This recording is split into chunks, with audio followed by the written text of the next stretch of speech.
Welcome to the Idiot's Guide to Horror. Counteracting the toxic culture surrounding horror fandom and breaking down your favorite horror movies. With you, as always, your hosts, Kara Dina Popovich. And Christopher Josh Haberman. So everybody turn off the lights, grab your 90s alternative rock and your bread slicers, and let's get ready to dissect. Fear Street, Part 1, 1994. So we had meant to do the Fear Street trilogy as our Pride movies. But then we didn't record a podcast until the last week of Pride. No, we were very busy. We were out of town. We were moving and shaking. Mm-hmm. Stacy had quit, can't come back, and then quit again. Right. Fucking Stacy. I know. God rest her soul. So you can exclusively watch Fear Street Part 1 on Netflix. I would recommend it.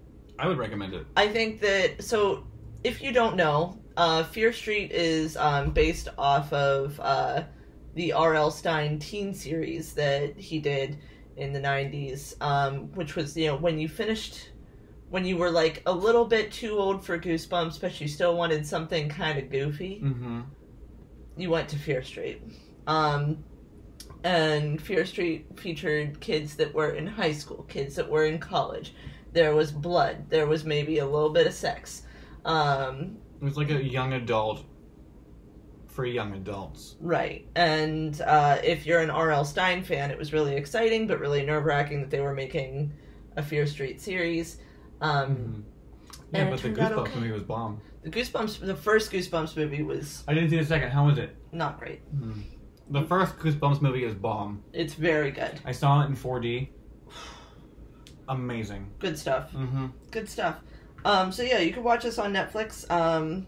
We are going to be covering the entire trilogy. Spoiler. Yeah. So if you want to watch all three of them now, go right ahead. I also want to apologize because I saw that some of you watched Cannibal Holocaust because of us and are now scarred forever. Why? I spoke with somebody who said she felt like her hand was forced. We didn't make you watch a bad one.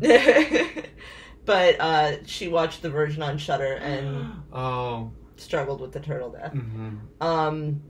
So I did want to apologize for that at the top here. Yeah. It was not our intention to scar you for life. No, we never intended anybody to see that turtle. No, I didn't want anybody to see that turtle. No, but if I had to, I'm glad somebody else had to.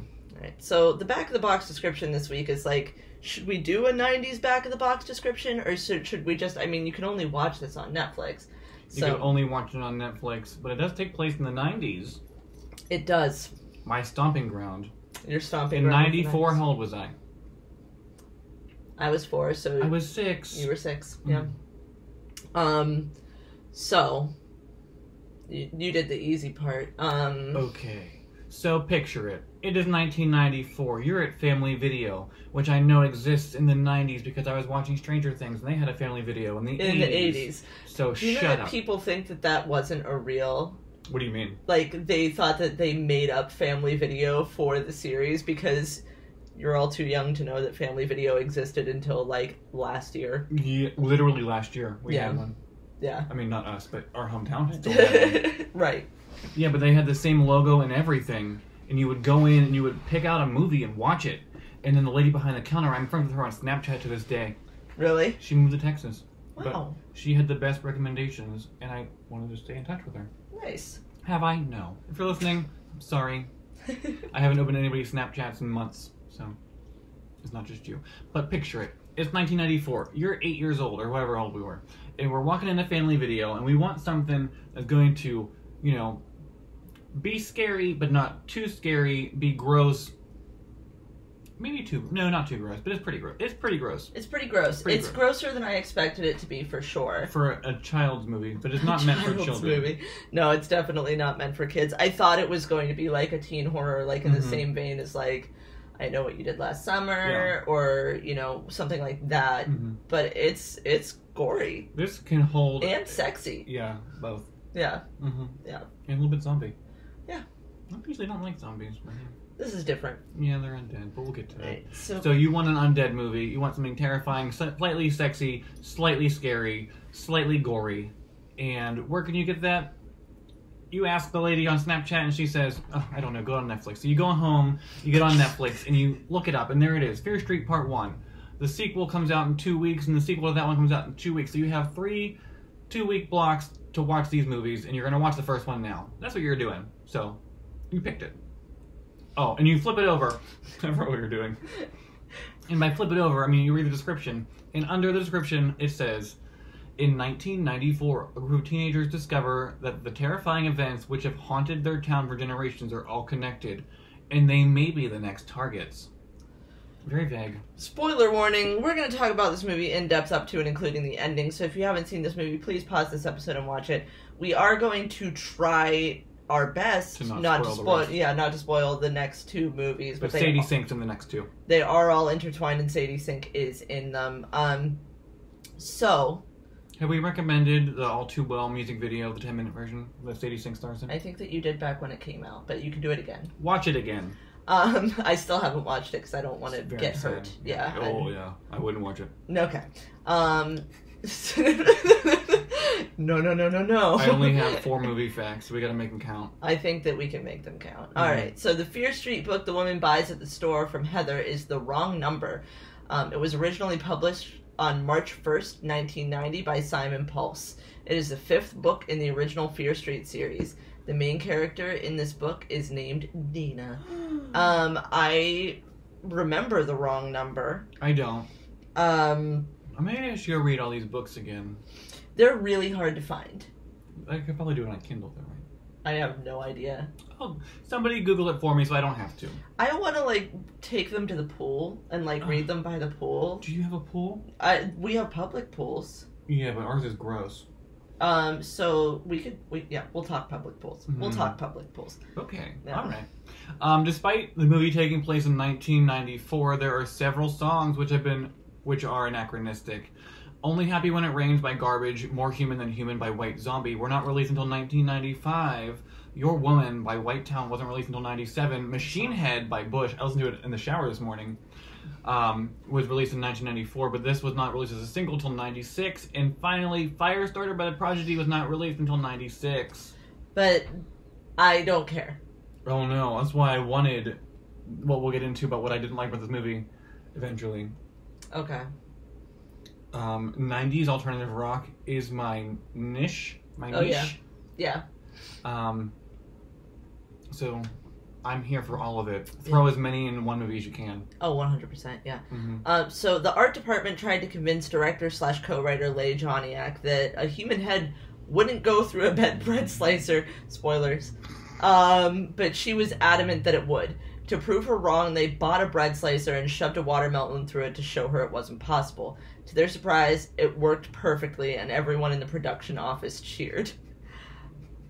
I like how they were like, no, we will not do this. Only if a watermelon goes through this bread slicer will we move forward with this kill. You know what's weird about a watermelon? Unlike a human skull, there's no bones in it. There are no bones in it. That's correct. I don't know if you guys at home knew this, but the common watermelon is sans bones altogether. But, bones, skulls are like rinds. Yep, you can cut right through them with a knife. Yes, so I like how we're both making this note. So Skullface's costume...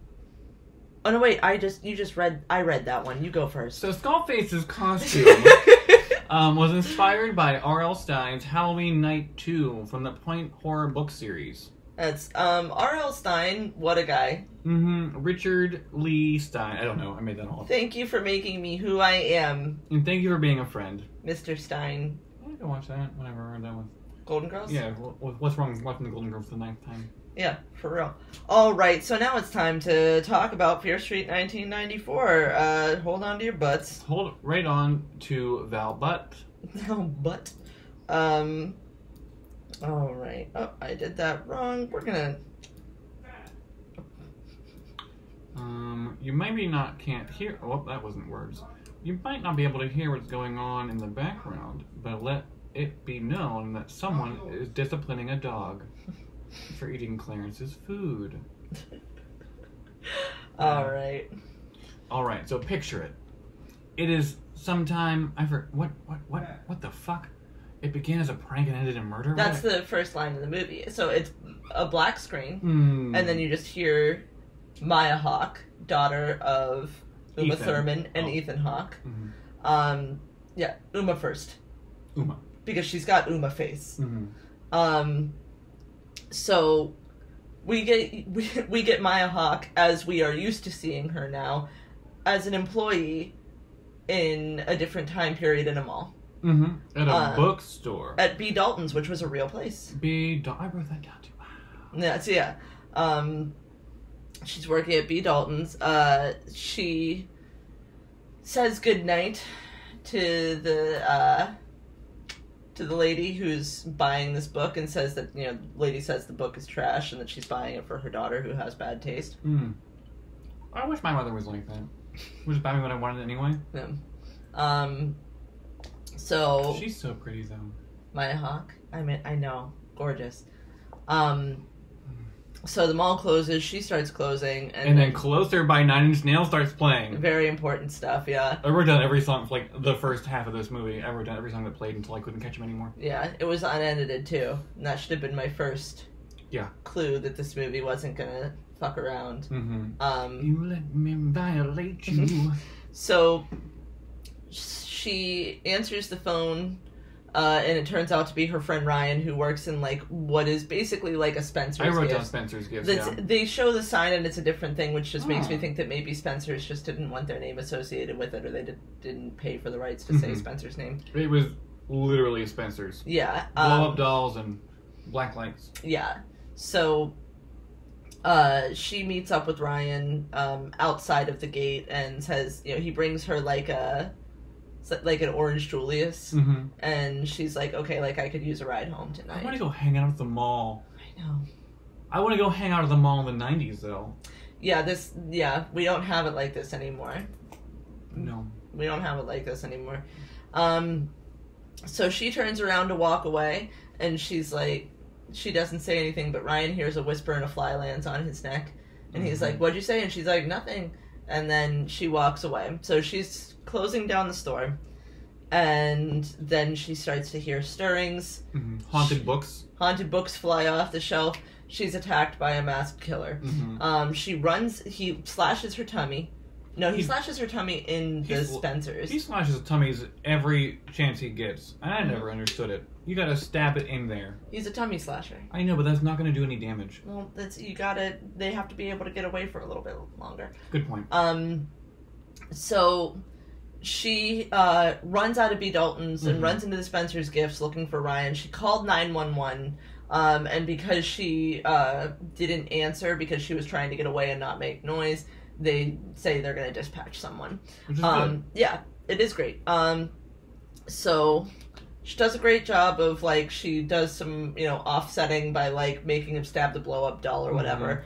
But then when she runs out into the food court, he catches up with her, stabs her in the back, and then it's very Scream because time slows down, she gets stabbed in the back, the camera angles are very Scream, but then she unmasks him, and it's Ryan. The whole time. The whole time. It was Ryan the whole time.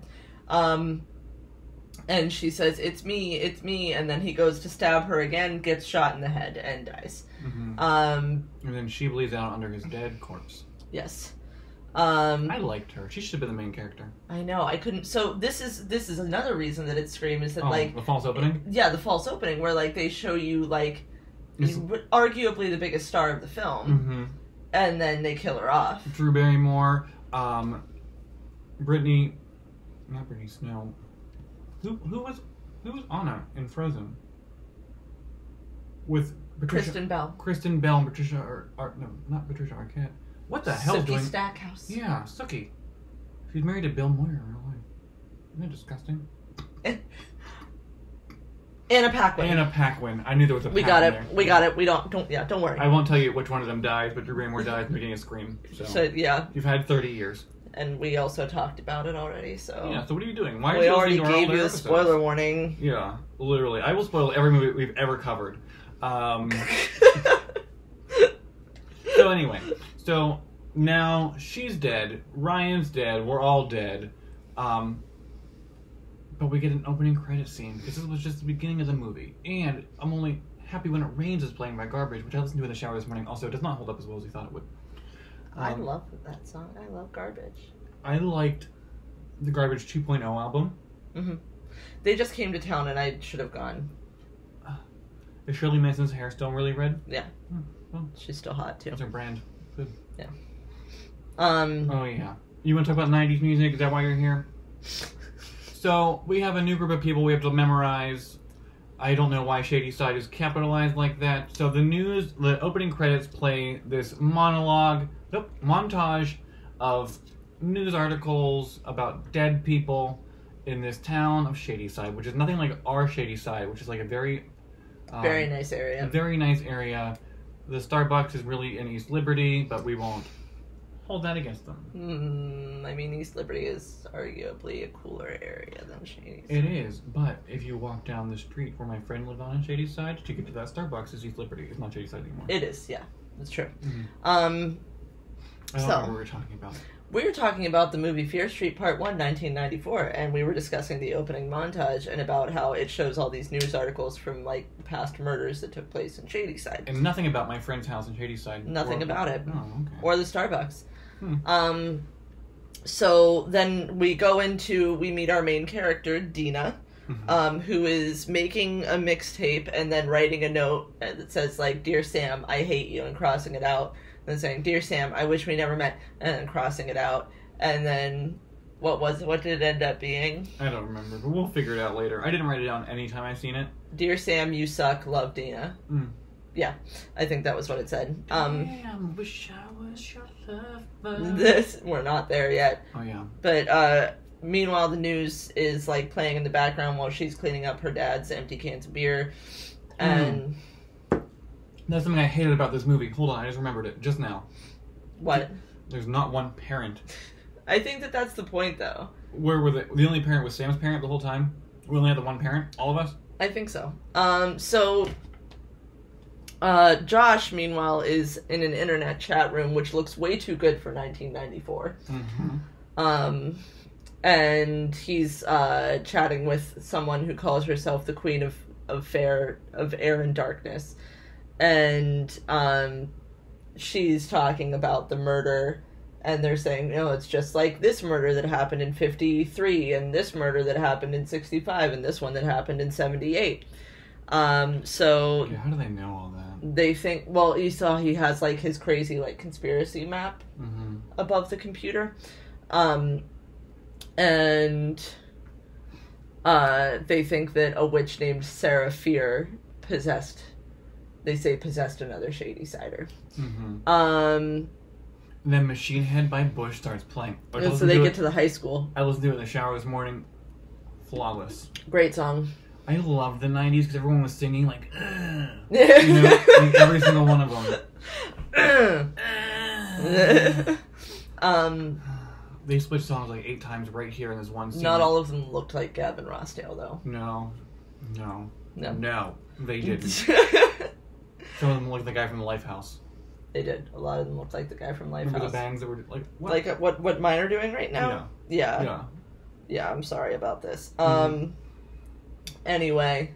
Damn. Okay. So this is a part that threw me for a loop here. Everyone is leaving notes on the dead Heather's locker. And one kid takes a knife into school. Just carves it. And carves R.I.P. after he walked through metal detectors. Yeah. So... I mean, I guess there are ways to get around it. Maybe it was already in his locker. Continuity. I need it. And so they ruined the ladies' room. They go into a girls' restroom, and there's, like, one of those rhymes that people make up about, like, Sarah Fear. I have it written down somewhere.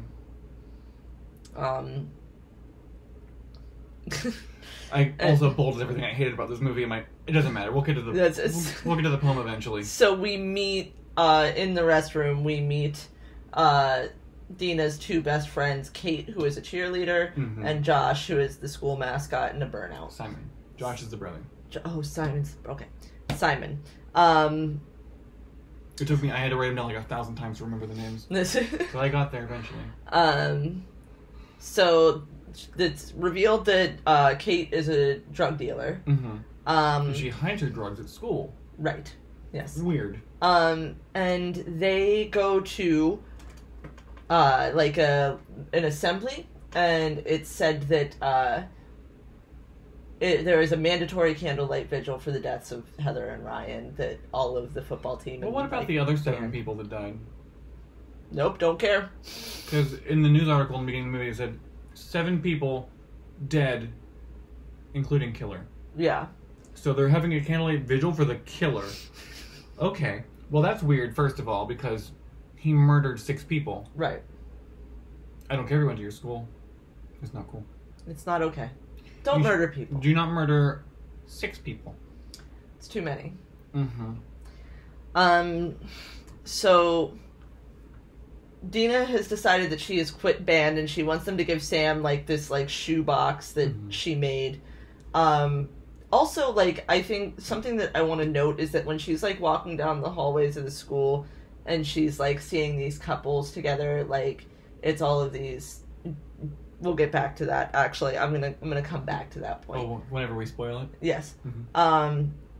So they convince her not to quit band. And she decides to go on this trip to Sunnyvale, which is the neighboring town that has a lot of money, and nothing bad ever happens there. Like our shady side in real life. Yes, correct.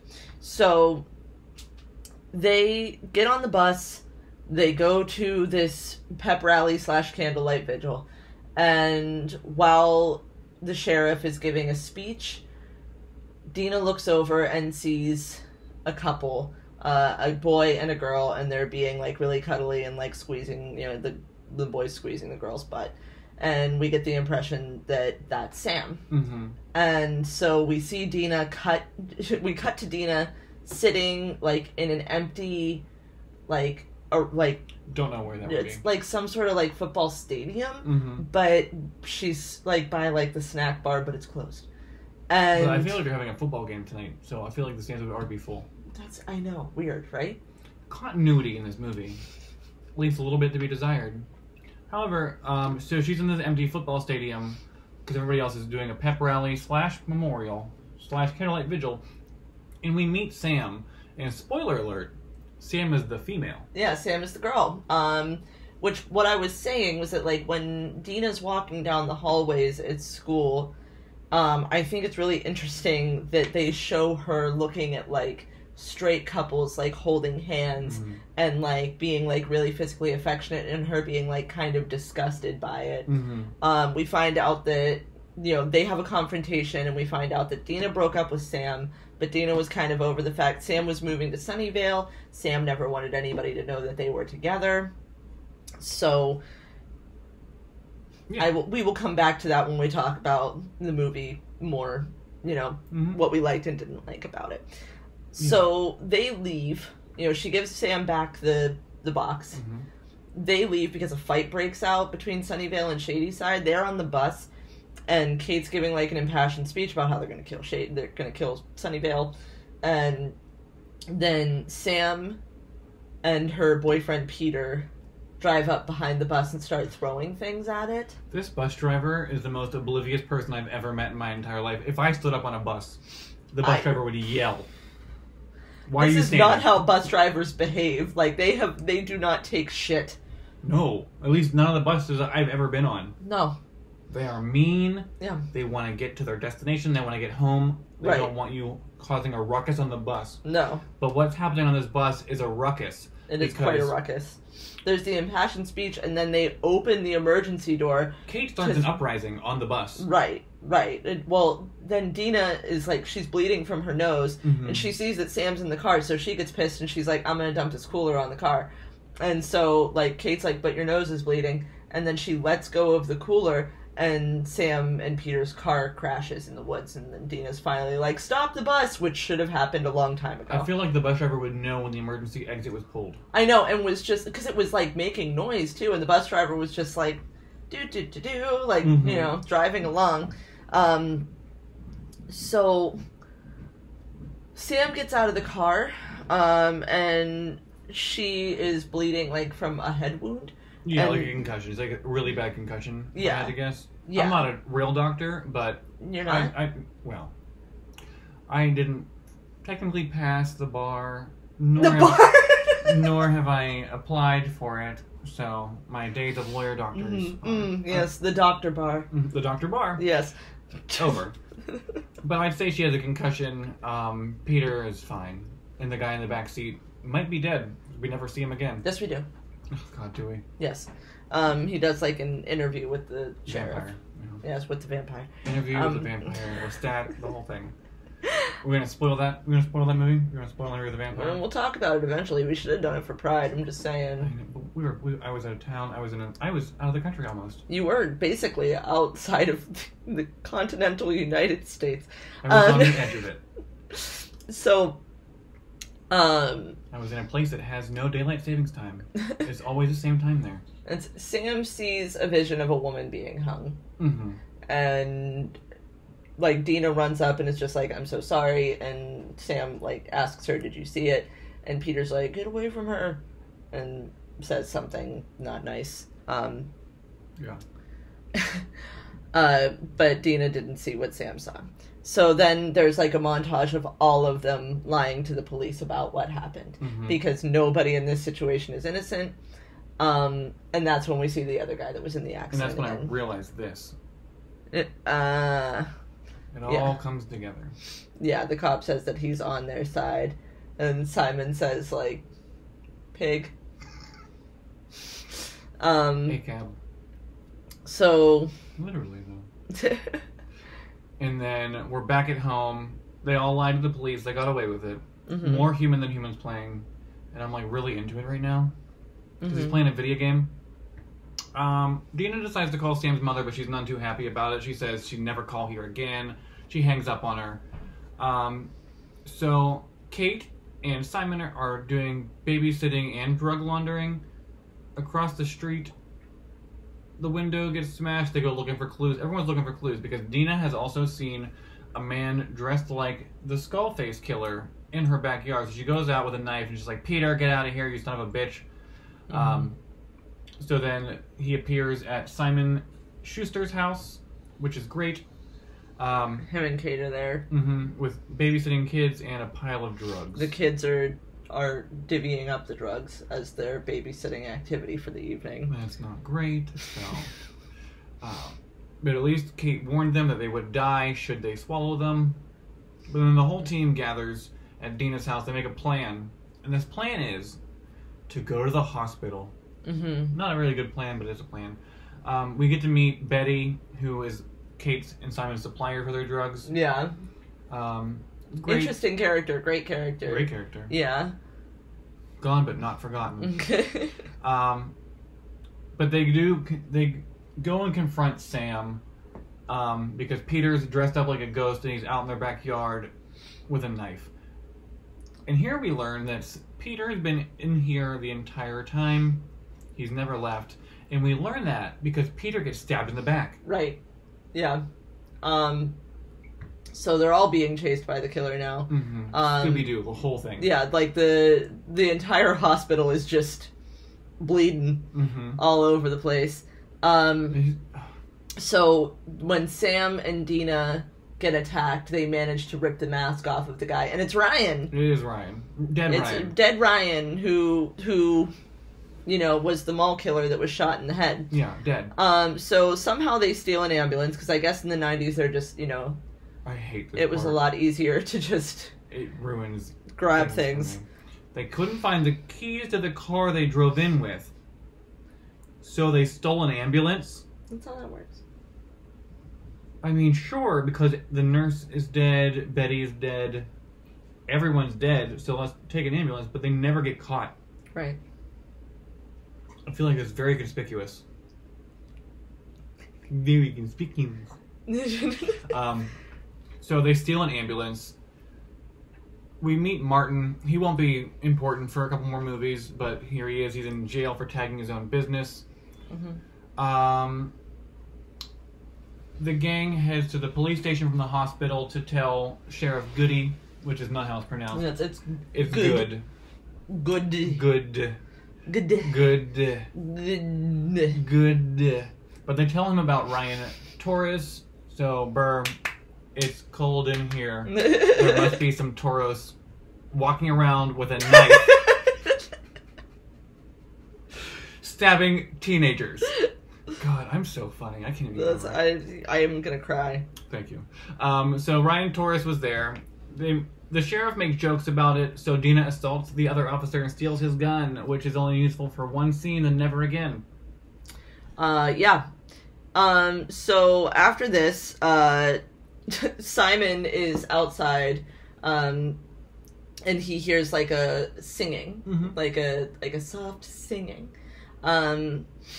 So he like kind of is like enticed because like, you know, he sees a woman, she looks like a good looking woman, but then when she comes forward, you can see that her face is all cut up, and he's like, "What are you doing?" And she stabs him. Yes. So she cuts his neck a little bit. He makes it pretty far in this movie after his neck gets cut. So Dina shows up and shoots her, and then she just like gets back up. Shoots her twice and then just gets rid of the gun. Yeah. That thing has 6 bullets in it. I know. That could be handy for later. They're kids. Yeah. So Josh shows up and he's like, "I know who this is. This is Ruby Lane." And Ruby Lane was the one that, you know, 30 years prior, I spelled fanatic the whole way wrong. She was the one who, you know, like 30 years prior, went nuts and killed her boyfriend, right? Or her fiance, or that's something. She killed a man. She killed a man.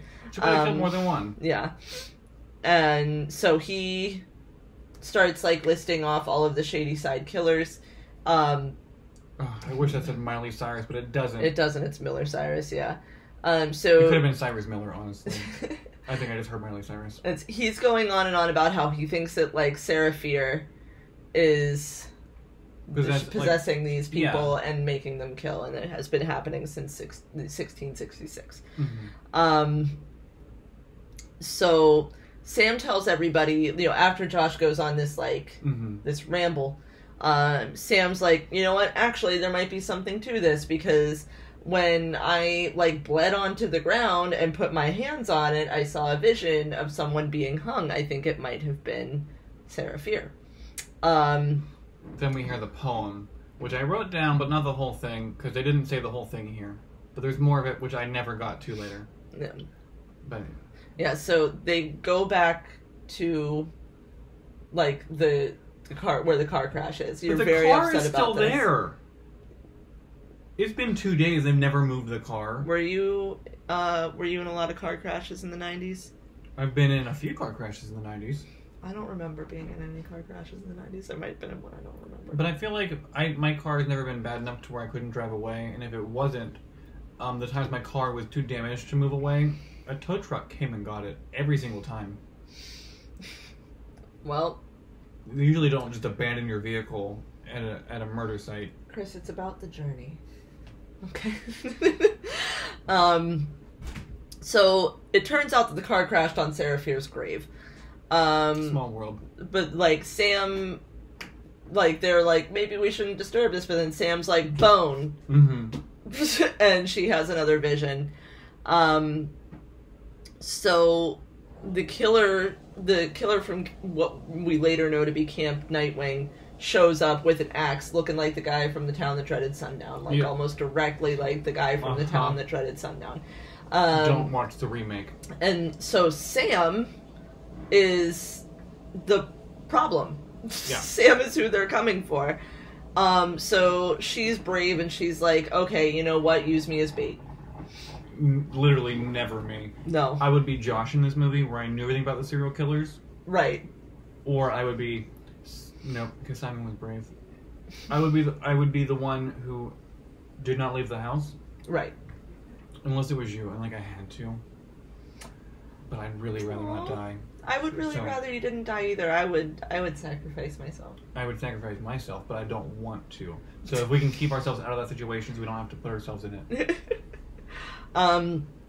So they have, like, they have a plan. They go back to the school, and they just, like, booby trap it. Home Alone as fuck. Yeah. And then Dina and Sam, and I was very surprised when I watched this for the first time, a pretty explicit queer sex scene. And Josh and Kate also, it's never quite defined. They said they got to first base. Okay. All right. Josh and Kate got to first base, and then Simon said he masturbated himself. Right, yes. But the most important part here is that Dina and Sam are, like, unofficially, back together. Or at least getting one last good one in before they die. Yeah. So then the booby traps start setting off. They laid down paint blood. Right. Leading them to a doll in the bathroom. That had Sam's blood, because they can smell her blood, They right? are after Sam, so they watered down Sam's blood and painted it down lines. So whenever the killers got there, you had Camp Nightwing, you had Skullface, and you had Mary Berry from Ruby Lane. Ruby Lane. Mary Berry. She was just, like, after them, like, it's a little dry. It's a little dry. You used a little bit too much butter. But it tastes wonderful. And they're just like, ah! Yeah. But they all... Not the Swiss roll. Anything but the Swiss roll. You folded it. You rolled it when it was too cool. You didn't let it... You gotta find the right temperature for the Swiss roll. the right temperature for the Swiss roll. If you just roll it when it's hot, it's gonna break. If you don't know what we're talking about, fuck you. Anyway. Let's put Mary Berry down in the notes. So they all follow, the paint globs. And so they run into the bathroom, and everybody, they light the killers on fire. So it's like these big, nasty, like, black blobs on the ground, but they just start, like, congealing and coming back together. Yeah. Think of the blob. Yes. So Kate, at this point, is just like, fuck it, maybe we should just let Sam die.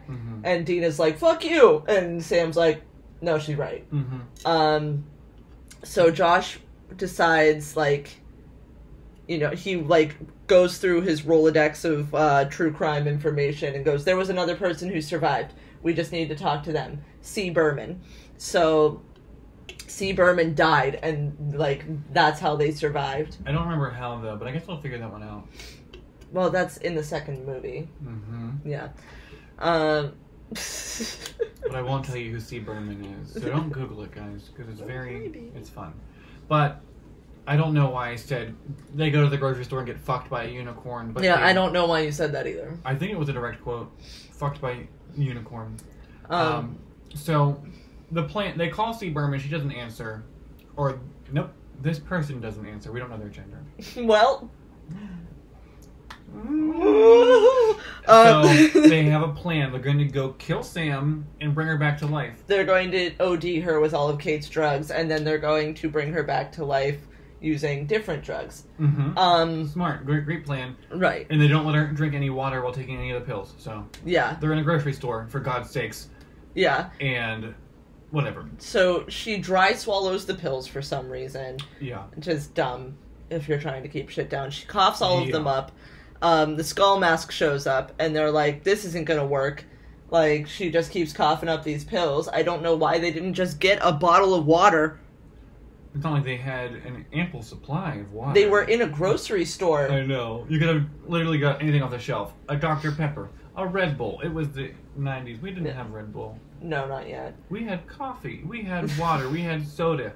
Yeah, but at a certain point, Sam's like, I trust you. And Dina's like, tight. And just takes her head, drowns her in the lobster tank. But they do let the lobster go free. They do let the lobster go free, that's true. All of the killers are in the grocery store now. Oh my god, she's obsessed with me right now. Yeah, all of the killers are in the grocery store now. The skull... Okay, so the craziest kill in the movie is one of the saddest. I don't know, like...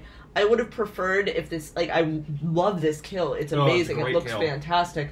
But I would have preferred if it had happened to literally anybody else that we didn't like as much. But I'm gonna be honest with you. I like all these characters. What if we did it to, like, Peter? Why did it have to be... Yeah, we could do that. Yeah, why did it have to be Sam? Bill collectors. Ignore that. So, unfortunately, Kate is the first of the crew to not survive. So, they're all in the grocery store. They're causing a distraction so that Dina can murder Sam and bring her back to life. And while running away from Skullface, he stabs Kate in the stomach and then puts her head through a bread slicer.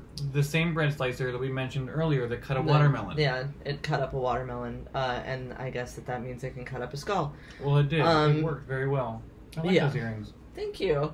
Mm-hmm. So then, the dreaded sundown-looking ass bitch, kills Simon. It's like a ripoff. Yeah, it's like a direct ripoff. Yeah. He kills Simon. Right in the head. Also a good kill. Not as good as the bread placer, but I like the impact sound it makes. Yeah. It's a good one.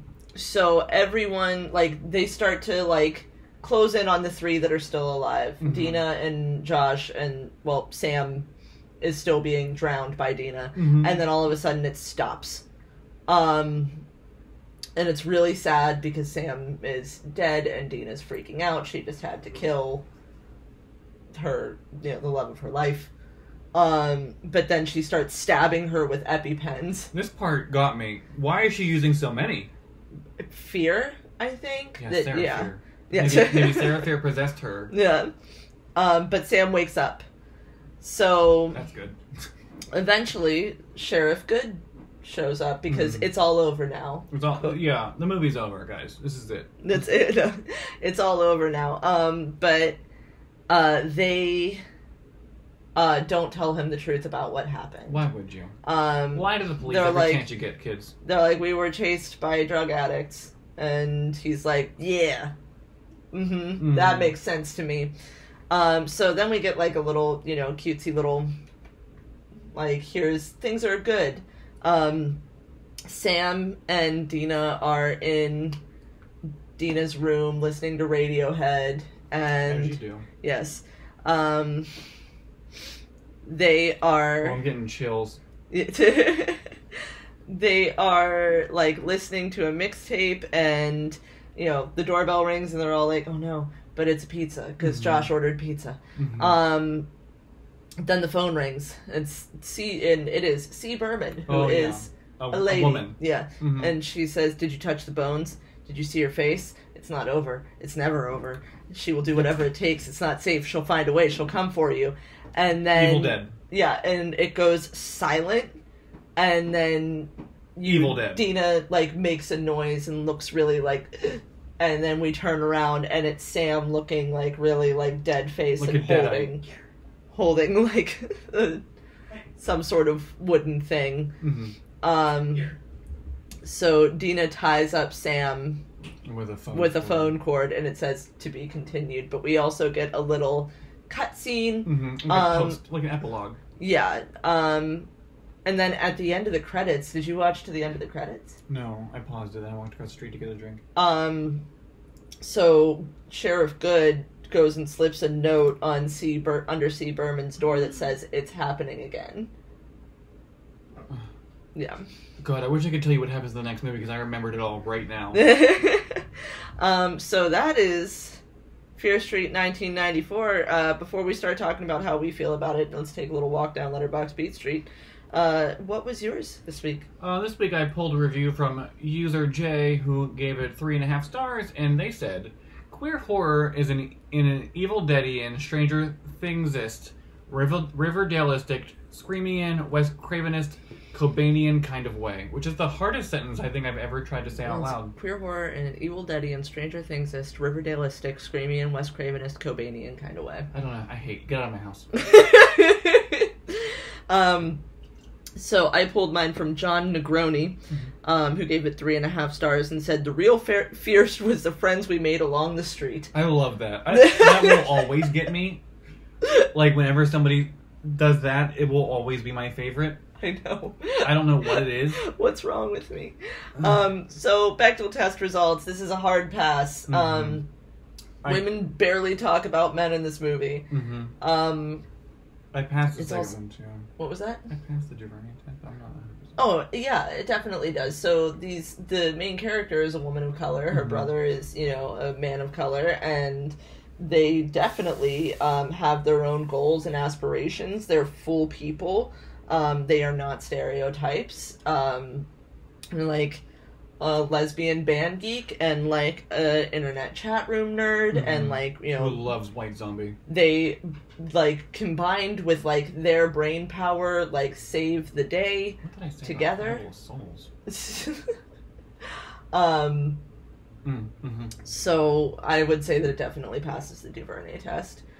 Idiot's Guide to Horror, I agree with you. That's a 4 out of 5. It's like a 4 out of 5. It's not like a hard 4, like a soft 4. Yeah. It was gross, but we literally watched 3 of the gross movies we've ever seen back to back to back in the last 3 weeks. That's true. With Hostel Part 2, and Cannibal Holocaust. Yeah, so this feels like nothing in comparison. Yeah. Yeah. Body count 29. Give or take. I've also seen as high as 39 with all of because they show the a hospital lot scene. of dead people. Yeah. So it could be 39, it could be 29. There are a lot of dead people in this movie, many of which do not die on camera, but I went through a YouTube video that counted them all out for me. So we're going with 29-ish. So, Idiot's Guide to How Scary It Was. I liked it. I mean, am I scared? No. Yeah, I wouldn't say it's very scary. Does nothing scare me? No. I think that... The Night House scared me. I think that the third one is probably the scariest of all of these for different reasons. Well, summer camp horror doesn't scare me. Like, well, when would I ever be in a summer camp? Literally never. Yeah. And I've seen so many of them, right? That I just like it as a genre. It's like I'm here to see people get murdered with a sharp object or a large pot for boiling corn. Bringing up that pot whenever you get a chance. I'm still mad at it. Wait till next week when we do 1978. I can't wait to interview the pot. Guys, major guest reveal. Oh yeah, we got the next pot week. From We have Camp. the pot from Sleepaway Camp, and it's going to tell us why it's so fucking tall. Yeah. So if nothing else, come back for that. All right. So every week on Idiot's Guide to Horror, we like to imagine that we have been given the keys to remake or reboot the film that we are talking about. This is the key noises. Imagine that was keys. We like to imagine that we have been given the keys to remake or reboot the film that we are discussing, at which point we decide what is flawless and then what we would keep in, and then what we would throw out like the garbage it is the second that we got the chance. So this week for you, let's kick this off. Actually, before I forget, I wanted to circle back to the thing that I said. Remembering. I remember it because, like, I was thinking about this, because this is the first time I've rewatched this. When this first came out, I wrote a piece on it for Phaser Media. I reviewed it for Phaser Media. So I haven't watched it since then. I was really taken with it as soon as I saw it, because it feels like it is a perfect homage to, like, 90s horror in general. But the scene... Okay, so it's perfectly set up, so the first time you watch it, it seems like it's a reveal of Dina's queerness and the fact that Sam is a girl. But when you watch it... I don't think we can cut that out of the podcast. When you rewatch it and you see her like going through the hallways at school looking at all these straight couples with disgust, and then you find out that Sam was in the closet. And, like, she is, like, well-known. Like, Dina is out of the closet. Everybody knows that Dina is a queer woman. And she's walking through the hallways of her high school looking at all of these straight couples just getting to, like, exist. Even though they are, like, in a school setting and they shouldn't be, like, showing, like, these public displays of affection. They get to just, like, exist within a different world than she is in, even outside of her heartbreak. And I think that that is so brilliant that you can take two different things from it. Like, it seems like it's setting up for a reveal, but actually, like, when it comes down to it, it's a different thing. Yeah. Anyway. Love it. Yeah. For me, what was flawless is the third movie in this series. I know I put that down, but rewatching this movie, this is the first time I've rewatched it since these came out. Also, because I powered through these in one day in the year of our Lord 2021, when they were all released because I don't like to wait for anything. But watching this movie reminded me how much I enjoyed the third movie because everything ties in so well. Right. It is really like they took one movie and broke it up. Like they took one 6-hour movie, right, and gave me 3 episodes. Yeah, and I love that. Yeah, for sure. Because it all, like I picked up things today that I would not have noticed on a first watch through. So like coming in with maybe not so fresh eyes, like knowing what's going to happen, I picked out a lot of things that will come into play later, and I liked that. I also really liked how all the characters were extremely diverse, but it didn't seem like it was forced. You know? How like they, nowadays with movies, they're trying to be so inclusive that we get a Texas Chainsaw Massacre Netflix version, you know? Right. But this felt so natural and so realistic. Like these people were actually friends. Right, they had a chemistry. Like, everybody had a chemistry. And it wasn't just like, I'm the lesbian, you know, and I'm the person of color. Right. It was like, we're just people and we're just friends. And I really liked how seamless it came across. And I think that some of that comes from, like, this town. Like, I think that they do a really good job of representing Shadyside as, like, a town that is, like, functional, but is, like, the wrong side of the tracks town. Because technically that was, like... It's Riverdale all over again. Yeah, well, I've never seen Riverdale. But... I watched the first season. I wouldn't recommend it. Okay. But I think that they do a really good job of representing the town that's, like, the wrong side from the tracks town. The wrong side of the tracks town. It's like New Kensington. Right, exactly. But, like, all of these people do exist within, like, these, like, microcosms of these kinds of towns. And, like, they are all friends. Like, these people, like, the band geek is friends with the cheerleader. That's a thing. Like, 100%. There these factions of, like, cheerleader versus, you know, band kids don't really exist when you're in a town where, like, you're all fucked. Right. Everybody, you know, knows each other in that way, in that, like, sort of intimate way. It reminds me so much of my high school friends. Then it really just hits home. Because, like, we weren't all, like, I was band geek. Not all of us were band geek, you know? Like, we were so diverse, and it really does feel correct. The way I get it. Yeah. And I also just like a teen movie, so... I do too. So sue me. Yeah. I love a teen movie. What about you? What do you think was flawless? So, I thought that, like, the representation of the queerness, like I said, was really interesting, the way that she did it. I also agree with you 100% about the chemistry of these characters, about the way that they set up Shadyside. I think that it was surprising how gory it was and how, like, it went all in on certain things, but it also subverted tropes. Like, yes, we get the sex, but it's, like, a fairly, like, sweet but still sensual, like, lesbian sex scene. We get the guy getting the girl, but not really, like, fully getting her, and then she dies. She gets her head put through a bread slicer. Much like a watermelon. So there's that, and I thought that the opening of this movie was so fucking strong. It just, like, grabs you and pulls you in. Even though right away this movie pays homage to so many things, the whole thing overall feels so fresh. Yes.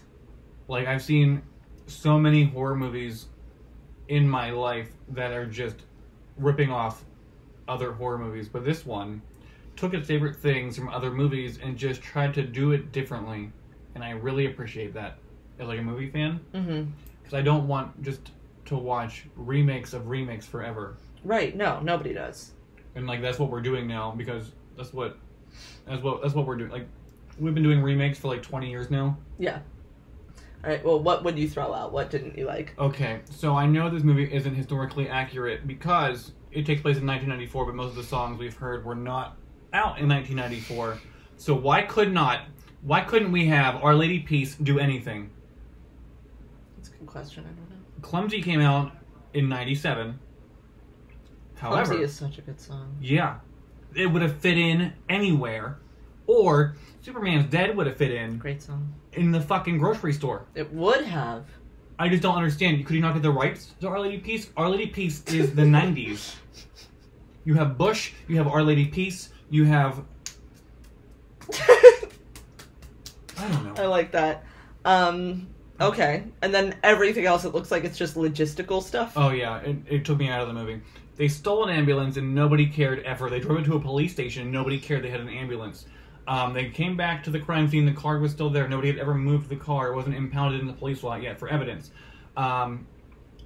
The kid got through the metal detector with a knife and carved his thing on the locker. And where were the effing parents the whole time? So the parent thing, I think, is actually, like, that's an interesting point, because I think that when there is a movie like this where there's teenagers, but, you know, whether there are parents or not, the parents are, like, inconsequential. Because they don't, like, ever believe what's going on. So that's just kind of like, I think in this situation it's possible that it would have just been clumsy and they would have been getting in the way. Clumsy, but Our Lady Peace. But even Sidney Prescott had a father. Yeah, but barely. He was saw him. A plot point later in the movie, and he wouldn't have done any good if he was there. He would have just, you know, usually in these situations... He was the whole plot in the third one. Yeah, usually in these situations, it's these parents just being like, no, that's not what's happening. We're going to get you some mental health help, and it just gets in the way. It just threw me off because they're still high school children who are out all hours of the night doing whatever they want. And when they come home, there's not any adult supervision there. So we get Dina and Josh's father out of the way right away by, like, you know, we see, like, the empty beer cans and everything, and it's like, okay, they take care of themselves. Mm-hmm. Like, he is... Yeah, and even Heather from the beginning of the movie said she was working because her mother spent all of her money on scratch-offs. Right, all of the parents in Shadyside I'm on board now. Yeah, they're all useless. Mm-hmm. And these kids are fending for themselves in every possible way, which just adds another interesting layer to this because, you know, it's this idea that, like, the impoverished kids are able to, like, take this thing down. It's like they're beating off this generational trauma. Beating back this generational trauma. Oh my god, we're all beating off something, aren't we? So, what do you rate it? The first time I watched it, I gave it a 3.5 out of 5. On my Letterboxd, I looked this morning. This time I'm getting it a 4 out of 5. It has gotten better for me with age. Mm-hmm. How about yourself? I would give it a 4 out of 5. I think that there's maybe some stuff that feels inconsistent. Maybe it'll be fixed for me when I rewatch the next two. But there is, like, a little bit of inconsistency, and, like, some of the dialogue is a little cheesy. You know how I feel about expository dialogue. So, like, the scene when you meet Sam for the first time, and she's like, I just moved to Sunnyvale. You can't, you know, blame me for wanting my own, like, life to be better. Don't spell it out for us. Leave me alone. Shut up. I don't like that. But other than that, it's fantastic. See how we figured out the parents? We gotta figure out that, too. Right. Yeah. I don't need to be walked through this. It wouldn't have taken me a super long time to figure that out. So that's Fear Street Part 1, 1994. Tune in next week for Part 2, 1978. But in the meantime, let's do a quick Idiot's Guide to Non-Horror, because... We're going to have 2 minutes left. This week for Idiot's Guide to Non-Horror, I would like to recommend, if you have not seen the Brady Bunch movie or a Very Brady sequel, I will recommend both of those. They are so campy that it is indescribable. The comedy is gold. They are so stupid that you cannot, like, it is the funniest thing. We never get explanations on how they're a family from the 70s living in the 90s. I know, I started watching the first one the other day, and it is very, like, just when they go to, like, the neighbors for whatever, it's so funny. And I don't know how RuPaul's in both of them, but she is. It is so funny. They're both on HBO Max, I think, or Paramount Plus, or one of them. Look it up. I like that we're both kind of doing something from the 90s this week, just, like, kind of, like, on theme, but, you know, mine's not technically from the 90s, but it is of the 90s, which I am just going to go ahead, throw caution to the wind. You're recommending Clumsy by Our Lady Peace? And recommend Clumsy by Our Lady Peace. No, I'm recommending Beavis and Butthead Do the Universe, which is available on Paramount Plus. If you ever laughed at the same 3 jokes that Beavis and Butthead make, you will enjoy yourself. You will have a good time. It's so dumb, but it is so funny. I didn't go in expecting much and ended up having a great time. It's not a perfect film, but if you're like me, you're kind of disgusted by the world right now, and your brain doesn't want to do a lot of work all the time. So, yeah, I'm going to go full in. You should watch Beavis and Butthead Do the Universe. So that's it for us this week. You can email us questions, comments, and recommendations to idiotsguidetohorror@gmail.com. Tell us how you feel about the Fear Street movies. Tell us what you like and didn't like. Tell us if you watched Cannibal Holocaust and now you're mad at us.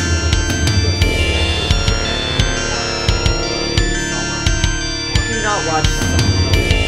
If they're going to be mad about Cannibal Holocaust, they should be mad about something. They're already mad.